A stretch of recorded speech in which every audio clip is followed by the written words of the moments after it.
Hey, y'all. I hope this finds each of you well in your respective space in the world. As for your girl, I'm actually doing pretty good. Today was a great day. I had a wonderful therapy session with my therapist, but earlier this morning, I also participated in this co-working group for Black women entrepreneurs and executives who have ADHD, like me. And so in this co-working session, essentially what we started off with is that we introduced either the task or say a project that we wanted to work on during this time. So there was an ADHD coach who was participating, or rather facilitating this process, right? And so one of the questions that she asked is that actually a task or is it a project? And so we kind of broke it down, right? And so for 25 minutes, we worked on said task. And after 25 minutes, we then came back, we checked in on our progress, right? Decided that we were either going to continue working on that task or identify a new task to work on. So we did that for probably, I think, 3 or 4 times, right? And at the end, I felt so accomplished. It was wonderful. So not only did I kind of figure out a new hack for my ADHD, I also felt a part of community. So it is so special to be able to have found a community of folks who are like me and are also, just open and vulnerable. And so I'm just grateful for that space and for the queen who created that. So as I shared in the season finale episode, I'm going to be doing a series of mini episodes called Grow with Faith. And here's what you can expect. You can expect to see them weekly, probably be about 4 to 5 topics that I'm going to tackle. And those topics will be related to the pillars of the podcast. So mental health, women's health, wellness, as well as motherhood. And they're all going to be short form, so no more than 15, maybe 20 minutes, depending on the topic. And I think it'll be great. So I want to make sure that you guys give me feedback. So if you like it, please let me know. Leave a review and let folks be able to find the podcast. So here's what's top of mind for me. Black women and women of color alike, our mental well-being and the prioritization of such. So listen, we have absolutely nothing to prove to anyone by us sacrificing our mental health for some grind, for a medal, a headline, a relationship, or holding up this false narrative that we got to be strong.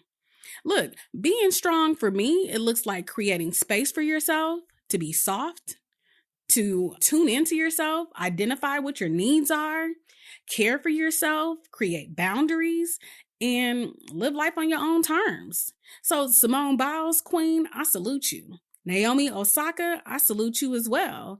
And thank you, Queen Issa Rae, for showing us what it looks like to create boundaries for your personal life. Listen, I know I wasn't the only one. I think all of the homies were like, Issa Rae got married? Wait a minute. I didn't even know that Issa had a fiance, let alone a boyfriend, right? And so what I also realized is that none of us know the intricate details of her wedding either. We got a couple of pictures. She was beautiful, right? But that was it. Now we might see some photos later on in maybe Essence magazine or somewhere else. But listen, she's like, you guys can know everything about my professional life, but that personal life, I'm going to hold that close to my chest and create some boundaries. So I salute you, queen. So on today's episode, what I'm going to be talking about are my top 5 things that I wish more people knew about going to therapy. So let's just jump right in. So number 1, it's okay to need help. It is okay to need help. I think back to my 25-year-old self who was struggling with some mental health issues that I'd later find out was just undiagnosed ADHD and the effects of such. But I normalized my struggle. I normalized talking negatively to myself. But it really got to a point where I was dealing with about a depression, and it wasn't something that I felt that I could shake, right? I felt like I needed help. But it really wasn't until I had come across this article. I will never forget this. It was either in like Elle or maybe it was Glamour magazine. And it was this woman who was talking about being on the brink of burnout as this high functioning professional who had a late diagnosis of ADHD and anxiety. So she was describing her symptoms and how it showed up in her life, like all of these things. And I felt so seen for the first time in like 25 years of life. It like clicked. It was like, oh, shoot. You mean I'm not alone in this experience? And so she went on to talk about, because of how she had had all of these different successes, that she normalized the chaos that went on behind the scenes to achieve that success. And so she really didn't seek help until she was on the brink of burnout. So, what gave me hope in that particular situation was that she was able to bounce back after both therapy and medication.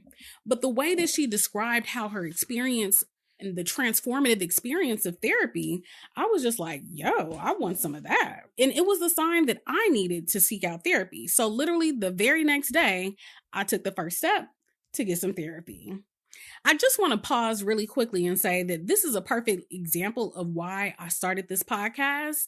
There is so much power in sharing your story, and whether it is, by telling a homegirl or telling a friend, or maybe it is sharing your story on a podcast or writing an article, whatever the case might be, there is something that is so powerful about sharing your story, because as a result of this woman having written this article, it literally changed my trajectory from that point on.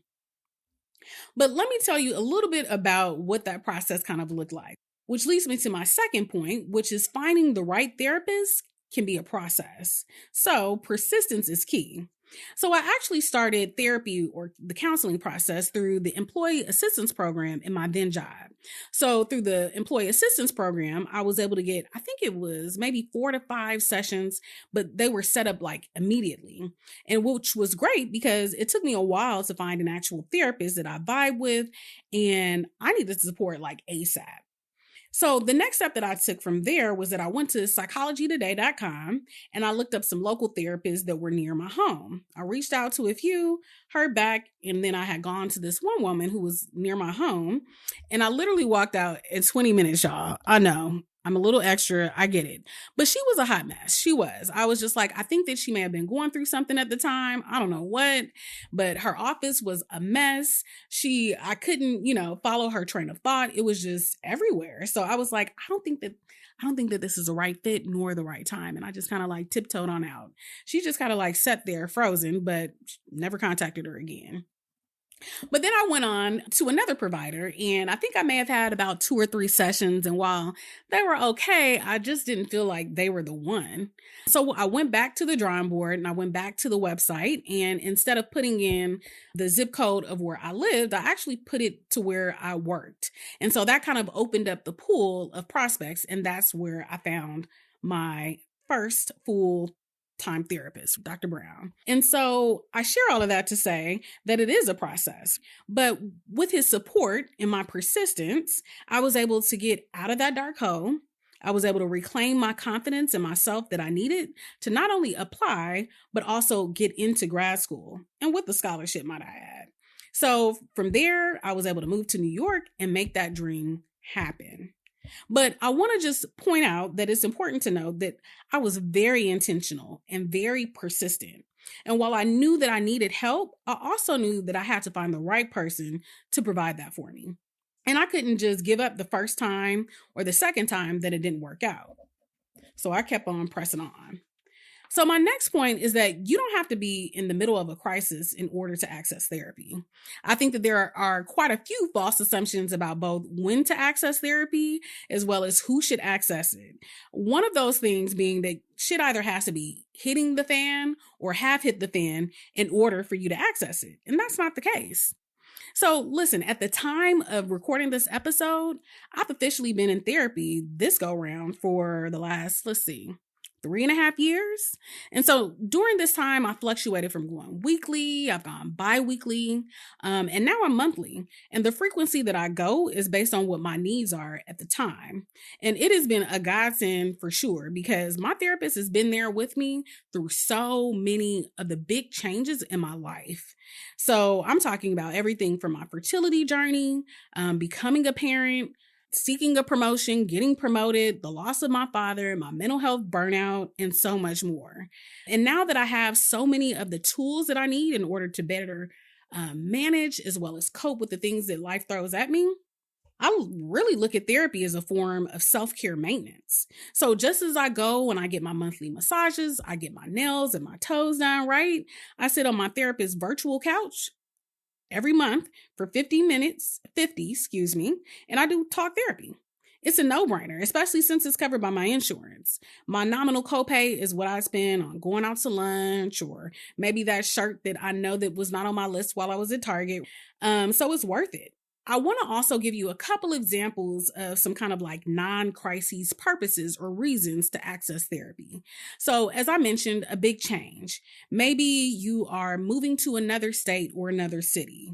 You're getting married, you are about to have a child, or you're about to pursue a fertility journey. I think that it's a wise thing to do to put that in place, right? In anticipation of, or to help for like preventative purposes. So that's just one example. Another example might be you want to build a better relationship with yourself. You want to find out more about who you are at your core, right? Or maybe you want to explore healing from past trauma. These are just a couple of examples, again, of reasons that are non-crises to access therapy. So my next point is that you are worthy of both healing as well as support. So when I first sought out therapy, I don't think that I'd heard anyone in my family ever talk about going to therapy. So we always talked about, praying, which I think is common in both Black and Brown communities. But I also think that it's a negative thing because we normalize this struggle and the traumas that have happened in our lives. And oftentimes we don't even really understand or are able to fully conceptualize the effects that it's had on how we show up in the world. And so whether you want to heal from, let's say, a traumatic relationship so that you can achieve the goal of one day getting married, or maybe you want to process some of the unresolved grief from the loss of a loved one, you are worthy of healing. And therapy can help facilitate that process. So you are worth setting aside the 50 minutes every week, every 2 weeks, or every month as a form of radical self-care. You are worthy. So my next point is that therapy has the ability to change your life. And I'm not just talking about the concept of it, right? But the active practice of attending, of participating in, and actually doing the work can change your life. I am not who I was when I was 25 years old and I sought out therapy for the first time, nor am I the same person that I was when I began this journey 3.5 years ago before. I believe that who I am is much different and better person at my core. So I've confronted my own trauma. I've confronted intergenerational trauma. I've worked through grief from the loss of my loved ones. I have talked through letting go of faux friendships. And those are just a couple of things. So listen, to say that therapy has been easy, that would be a lie.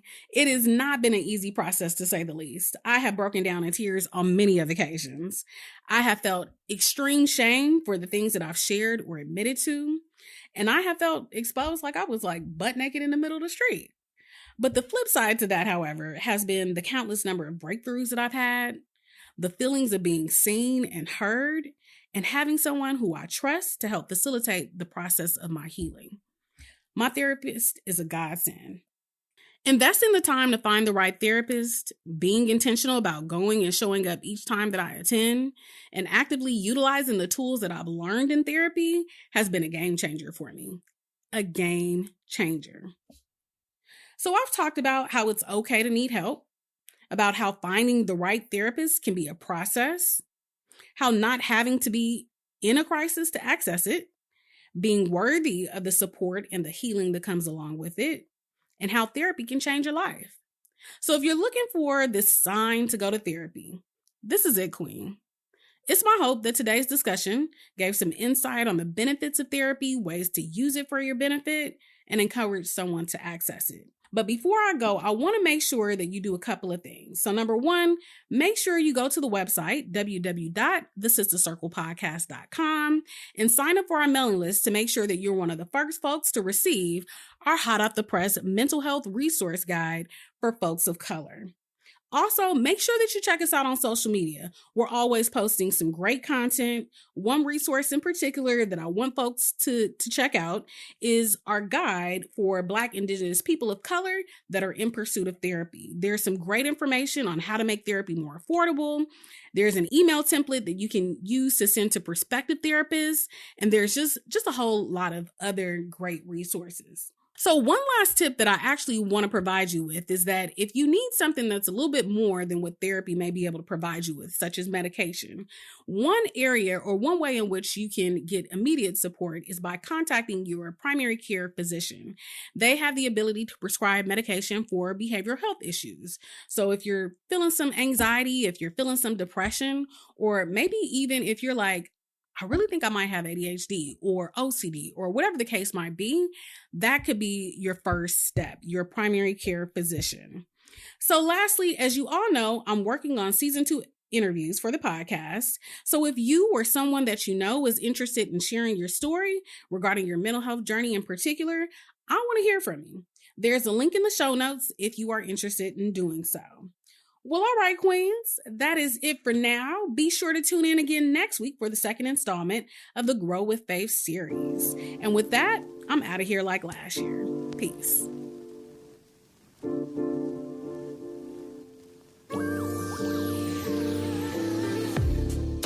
Thank you so much for listening. It is truly my hope that you both enjoyed and gained something from it. And if so, be sure to share this episode with another queen that could benefit. Also, if you are willing and able, please leave me a 5-star review wherever you consume your podcast. That is how we spread the good word, y'all. And in the meantime, be sure to follow us on all social media platforms at the Sista Circle Podcast. And be sure to check out the website, thesistacirclepodcast.com. There you can subscribe to our mailing list to ensure you get reminders about when new episodes drop and receive our monthly newsletter that's filled with great resources. You can check out our show notes, resources, and blog. And you can send me a message if you want to be on the show, have an idea for the show, would like to collaborate, or sponsor the show. With love, Faith.